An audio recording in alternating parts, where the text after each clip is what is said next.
तो चलो गाइस हम फ्री फायर खेलते हैं दोबारा एक बार।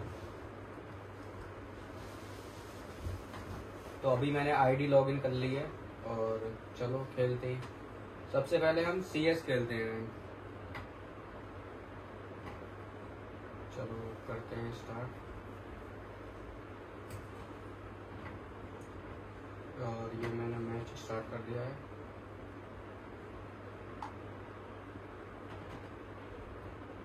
और हमारी मैच मेकिंग लग गई है, देख सकते हैं। अब देखते हैं सामने वाली टीम का कैसा भरता बनाता है।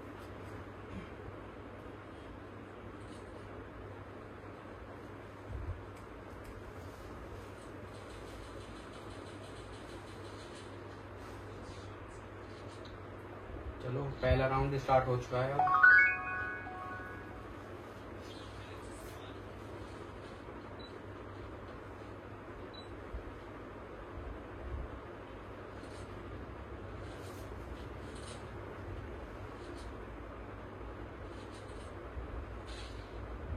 मिस हो गया सॉरी।